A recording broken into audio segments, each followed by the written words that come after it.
behind those in the male, the most noticeable being the very low cut of the dresses so as to expose the neck and bust. Unfortunately, this spirit of mimicry prevailed not only in regard to the foreigner, but also in the relations between the different ranks. Everyone cringed before his superiors, to lord it more arrogantly over his inferiors. The princes themselves saw in their subjects only flocks to be shorn to the uttermost, as if in contempt of the reputation of being good housefathers, so much coveted by their ancestors, they gave themselves up to revels and extravagances of all kinds. At the same time they endeavoured to appear as mighty monarchs, surrounded themselves with armies, made up perhaps only of a few parade soldiers, with regular courts composed of a host of ministers, privy councillors, and diplomats. For the welfare of his subjects, for a rational financial and civil administration, or for watchfulness over public or private morality, the prince now cared nothing. The nobility flocked to his court and crowded in devotion around the ruler, that they might share in his brilliant and delightful existence, and be remembered with some portion of the spoil torn from the hapless subjects. Counting the collateral lines of the great princely houses, there were then in Germany at least 500 to 600 courtly households, and 1,500 castles, where were found at least 6,000 court offices and charges. Every one of them fell to the nobles. With smiles of devotion, these unworthy flatterers bore the humours and insults of the despot and his favourites of either sex, or deliberately placed their wives and daughters as mistresses in his arms. Such men did not trouble themselves about their peasants. The collector of rents and the overseer of labour were all that these saw to remind them of their lord. If the latter chanced to return to his estate, his delight was to pose there as a little sovereign, to surround himself with stringent ceremonials, and to squander his means in splendid buildings and in personal indulgence. The burgher stood in silent awe, not only before the prince, but before his functionaries and officers. He knew no higher ambition than to be admitted into the latter class, and possibly to be dignified with a title. The mania for ennoblement dates entirely from this period. The imperial court took advantage of it to fill its empty coffers by the sale of titles at a fixed tariff. As early as 1654 the Diet complained of this vicious practice. No wonder that all interest in municipal or communal affairs died out, and that maladministration prevailed. The wretched conditions of Germany were not without recognition at the time. This found expression in numberless pamphlets, which, as well as newspapers, were eagerly read. From the beginning of the 17th century newspapers had regularly increased in number in all parts of Germany and Austria. What they lacked in spirit and interest was abundantly supplied by the pamphlets, which exposed and criticised abuses and grievances boldly and incisively, but unfortunately did not have any remedies to propose. However, even during the dreary times of the war and in the following years, efforts at reform were not entirely lacking.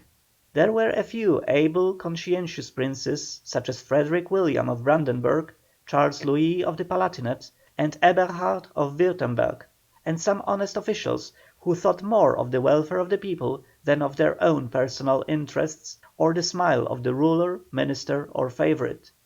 Many of the clergy too, Catholic as well as Protestant, by their piety and devoted self-sacrifice, made up, in some measure, for the evils that their mutual hatred had brought on the land. No department suffered more through the disorders of the war than that of learning. Professors and students vanished before the clash of arms, or became soldiers. Helmstadt in 1624 numbered 400 students. 2 years later its lecture rooms were empty, and its professors, with one solitary exception, had fled. In Heidelberg, in 1626, there were but 2 students. In Jena the number of newcomers was reduced to 2/3. The universal poverty deprived the university teachers of their bread. Many betook themselves to foreign lands, others perished in penury. Even among the youths who continued to study, an incredible grossness and brutality prevailed. the result of intercourse with the soldiery. The worst scholastic outrage was the pennalism, that is, the systematic abuse of the newcomers (pennals) by the older students (schoristen). These inhuman practices finally became so outrageous that the Diet felt compelled to intervene and enact severe penalties. The teaching itself was lifeless and pedantic, encumbered by the bonds of rigid orthodoxy and servile adherence to precedent.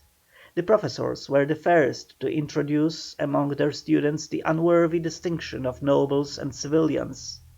In the domains of secondary education, John Amos Comenius (1592 1670), a Protestant preacher and teacher of Moravia, made an earnest attempt at reform.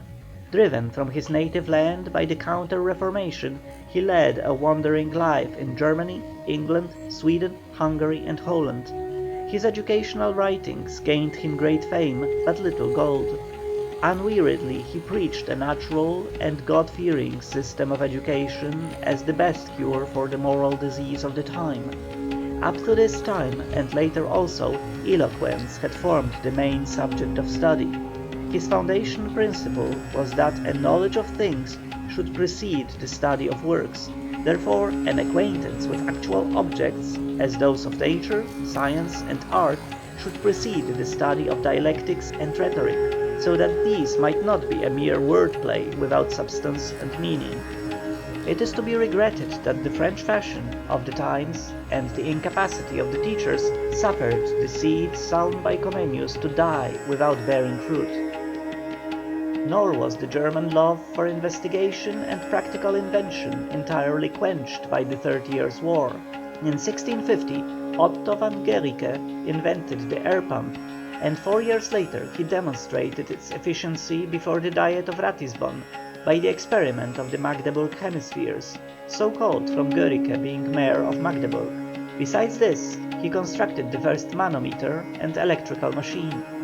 Even the princes occupied themselves much with such experiments, often, however, not so much from an interest in science as from their bent toward alchemy and similar cabalistic studies. But on the whole, Germany could not keep pace with Italy, France, the United Provinces, and England in their extraordinary advances in the sciences. German students in these branches had to seek instruction in foreign universities or from the writings of foreigners. Intellectual efforts found there neither the sympathy of large classes of the community, as in England, Italy, and Holland, nor the steadfast support of a powerful sovereign, as in France. Practical inventions were not encouraged and fostered by a wealthy and enterprising commercial class, so that the main incentive to making them was wanting. Nor were the consequences of the protracted war less disastrous to the religious life. The scant germs of improvement, which had shown themselves toward the end of the period immediately preceding it, were choked. In the Protestant lands nothing prevailed but a lifeless adherence to the letter. In the Catholic, the Jesuits, with their rigid formalism and tyranny over the intellect, had all power in their hands, while the learned, as we have seen, were either pedants or sought stimulation in foreign lands. With delight men gave themselves up to the seductive charm of France, particularly in the Protestant territories which were more closely associated with their western neighbours. The German Calvinists maintained a lively intercourse with their French brethren, who, being discountenanced and sometimes even persecuted at home, settled in considerable numbers in the congenial German lands. The Catholic districts, on the other hand, found themselves once more in connection with Italy and Spain, and accepted their fashions, customs, and speech. French, Italian, and Spanish expressions made their way into the German language in such profusion that it was soon saturated with Latin elements. The result was that it lost much of its native character, and, especially in the eagerly read newspapers, became a confused medley of tongues. In vain did writers of the better sort bewail the evil, and satirists deride it. Even special societies were instituted for the maintenance of the purity of the language, but the intellectual poverty and want of literary endowments on the part of most of the members made it impossible for them to exercise any effective influence. That poetry kept itself pure from this confusion of tongues and other affectations was due chiefly to the fact that the national New High German poetry had its origin at this time under the auspices of so clear-sighted and patriotic a man as Martin Opitz. This poet, born in 1597 at Bunzlau in Silesia, was a man who had educated himself not only by a thorough study of the classics in the schools and universities, but also by intercourse with highly gifted associates and a long sojourn in the free Netherlands. A journey to Paris also contributed to liberalize his mind and polish his taste. He early became famous and was crowned as poet laureate by Emperor Ferdinand II. Chosen to be secretary and court historiographer by the King of Poland, he died in 1639 of the plague. With justice he bears the name of Father of New High German Poetry. His earlier poems show a freshness and an originality of genius, which he later sacrificed too much to smoothness of form and a slavish imitation of foreign models. His didactic poems we admire chiefly for their occasional descriptions of nature and the power of observation they show. His tragedies, pastoral plays and operas are long since forgotten, but they had a stimulating effect on his own and the immediately succeeding age. It is noteworthy that, at the same time with Opitz, an eminent Catholic author, Frederick von Spee, in the introduction to his book of songs, the Trutznachtigall, was contending for the essential principles of Opitz, especially for the avoidance of every foreign or even affected expression. More than Opitz, he shunned all leaning toward foreigners, and his songs, glowing with a fervid but mystical piety, show more true feeling and strike a more popular note than those of his cooler and more restrained contemporary. Himself a noble and lovable Jesuit father, he exhibits the beautiful and attractive side of the life of the Catholic orders. He was the first in Europe to protest in his book, Cautio Criminalis, 1631, against the atrocious persecution of witches, and he met with success. In accordance with the religious disposition of the time, the Protestant hymnology made itself rather more widely acceptable than the Catholic, and there is a most interesting development in that direction. John Herman, with his beautiful hymns, was a great comforter of poor and afflicted people. More profound and yet more popular than Herman was Paul Gerhardt.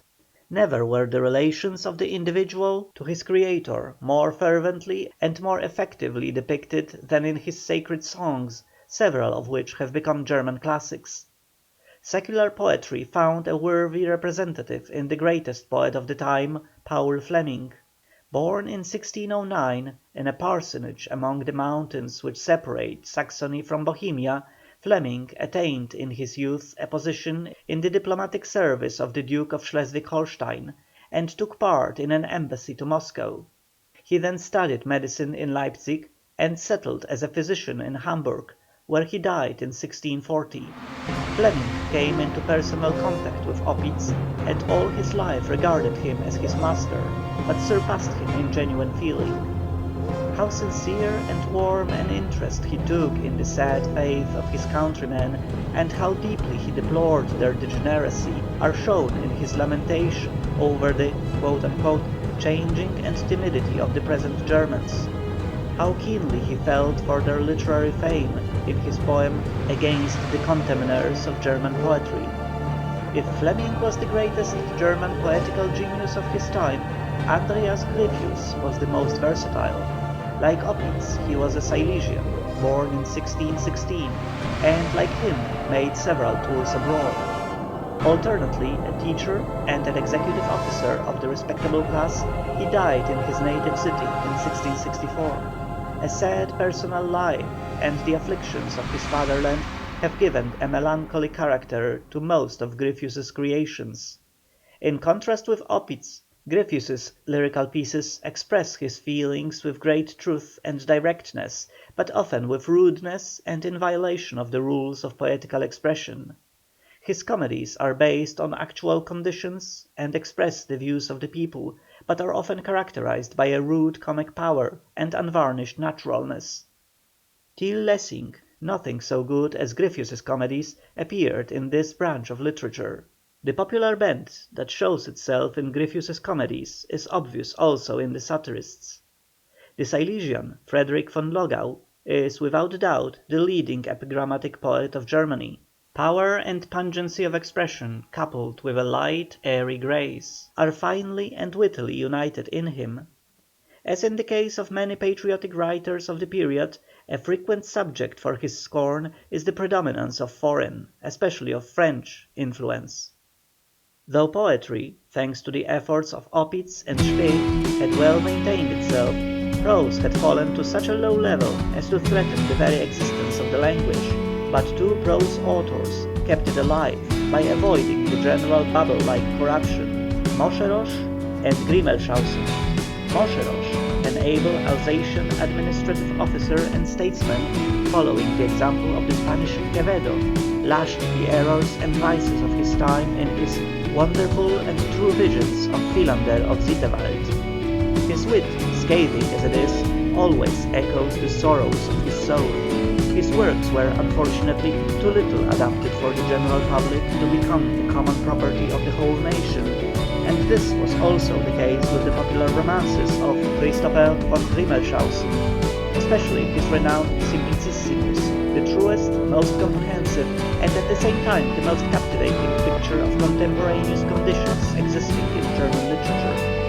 To this day they are read with the same interest with which they were read 2 centuries ago, and probably with much more instruction. We do not hesitate to pronounce the adventuresome Simplicissimus the greatest and most enduring production of the German intellect in the 17th century. Art during the period of storm and stress perished utterly. Every condition essential to its existence was lacking: security, wealth, national aspirations and common traditions. And this at a period when in the Netherlands painting had developed on so magnificent a scale and so distinctively that Brabant and Holland almost took their place by the side of Italy.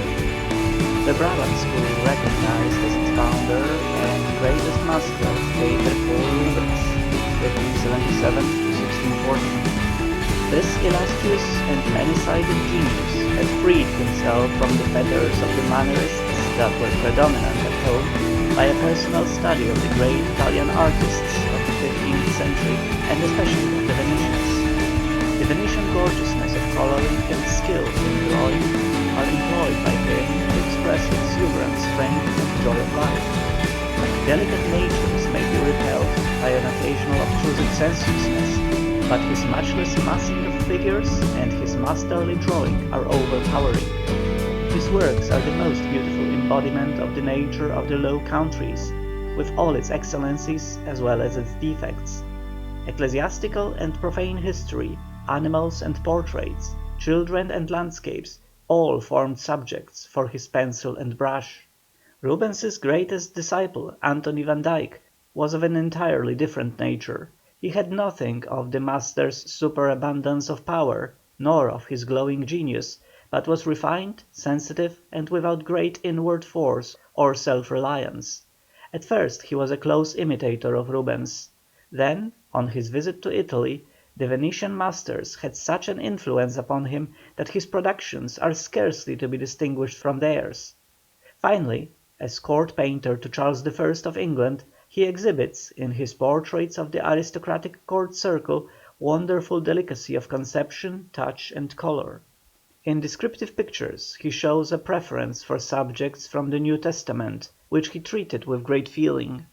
No one among the great Brabant painters gives less expression to the sturdy character of the Low Countries than this delineator of the English nobility. To the brilliancy and richness of colouring and the aristocratic joy in pomp and splendour of the Brabant school, the masters of homely, republican Holland were strangers.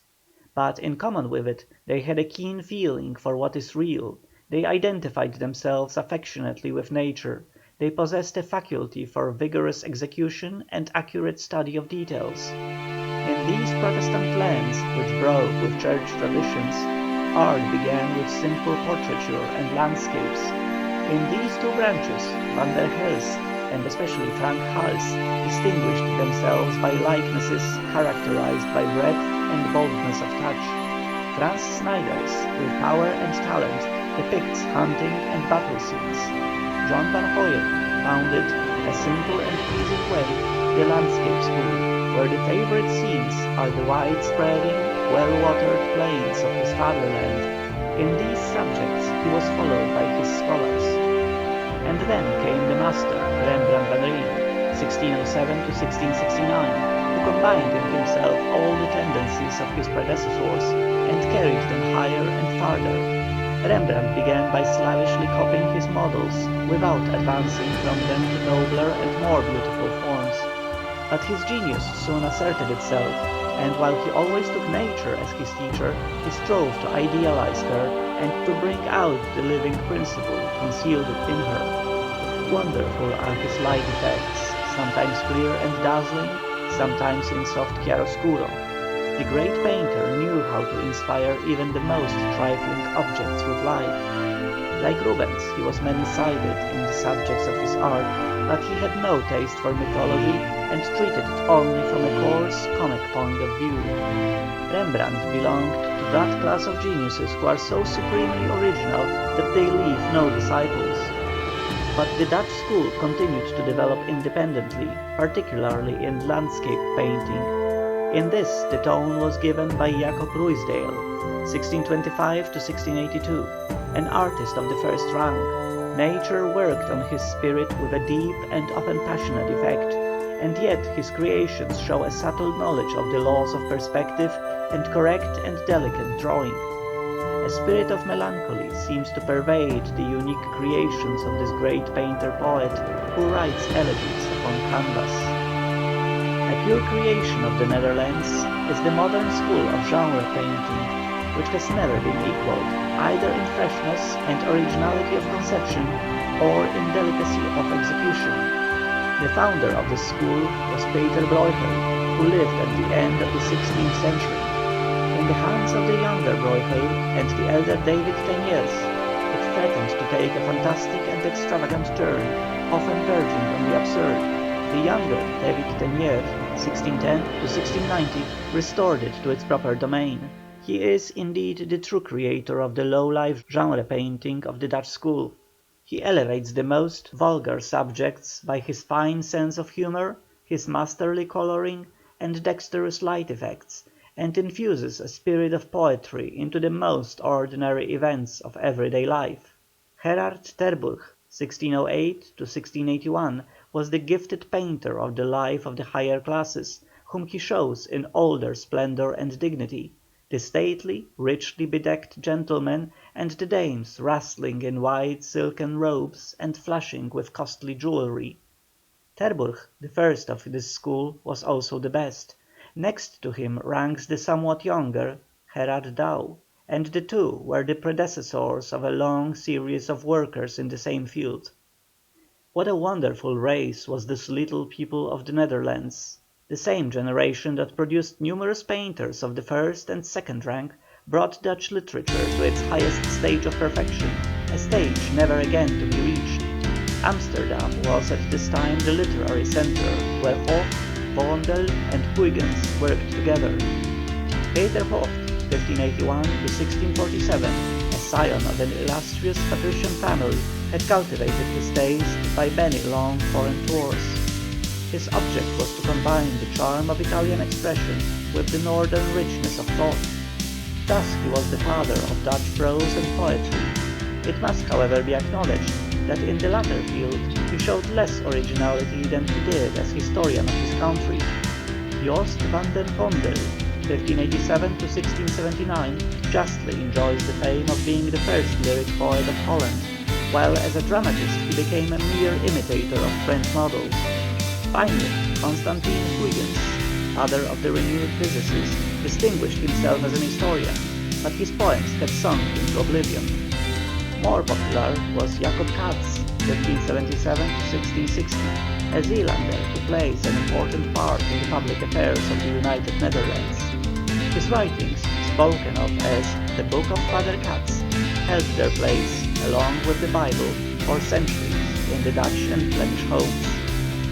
Holland's renown for classical philology was maintained by such men as Heinsius, Hugo Grotius, Grüters and Vossius. This country was, indeed, at that time regarded as the true fatherland of learning. Melsius founded the study of Greek antiquities, Eirpenius of Gorkum, and Holius raised the study of Arabic to the rank of science. On the original and suggestive discovery